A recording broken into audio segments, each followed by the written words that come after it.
Je vous remercie. La parole est à Madame Brigitte Barège pour le groupe UDR. Merci Madame la Présidente. Ma question s'adresse à Monsieur le Premier ministre. Monsieur le Premier ministre, votre gouvernement est-il un gouvernement pro-immigration irrégulière? Nous avons découvert la semaine dernière en commission des lois avec stupéfaction que vous baissiez en réalité d'un quart les crédits destinés à la lutte contre l'immigration irrégulière, ce que le ministre de l'Intérieur a reconnu. Par contre, nous découvrons dans le projet de loi de finances 2025 qu'1 milliard d'euros de subventions seraient destinés aux associations pro-migrants. Ce budget a triplé depuis l'élection d'Emmanuel Macron en 2016. Ces associations, nous le savons, sont bien souvent complices des passeurs et des mafias qui ont du sang et des morts sur les mains. Qu'il s'agisse des hommes et des femmes qui périssent chaque année en Méditerranée ou qu'il s'agisse du sang des Français. Je pense concrètement à l'attentat islamique d'Arras, dont l'auteur avait bénéficié de l'aide de la CIMAD pour être régularisé avec sa famille en 2014 et qui, pour montrer sa reconnaissance, avait assassiné le professeur Dominique Bernard. Pour réduire l'immigration, commençons par réduire les budgets de ceux qui l'alimentent et l'encouragent. C'est pourquoi nous avons déposé, au nom du groupe UDR, un amendement à votre budget afin de réduire en urgence de 500 millions d'euros ces subventions.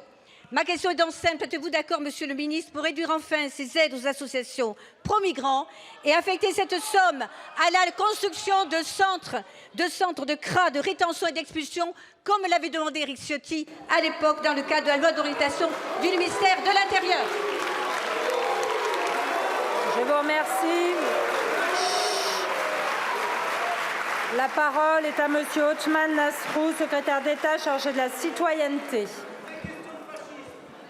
Madame la Présidente, Mesdames et Messieurs les députés, Madame la députée Brigitte Barège, je veux d'abord vous apporter une précision, car contrairement à ce que vous avez indiqué dans votre question, il ne s'agit pas là de subventions à des structures associatives. Il s'agit de financement dans le cadre de marchés publics de notre politique migratoire que l'État a choisi de déléguer, dans lesquels ces associations ont candidaté et qu'elles ont obtenu.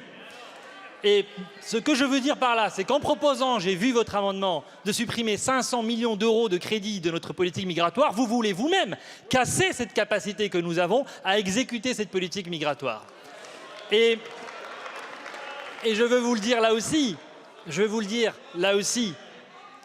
la question de savoir si nous devons, oui ou non, déléguer une partie de cette politique migratoire, une partie de ces missions à des structures associatives, ou si nous devons les organiser différemment, est une vraie question. Et le ministre de l'Intérieur, Bruno Retailleau, a déjà dit très clairement, et sa détermination sur ce sujet est connue de tous, qu'il était prêt à regarder la répartition des rôles.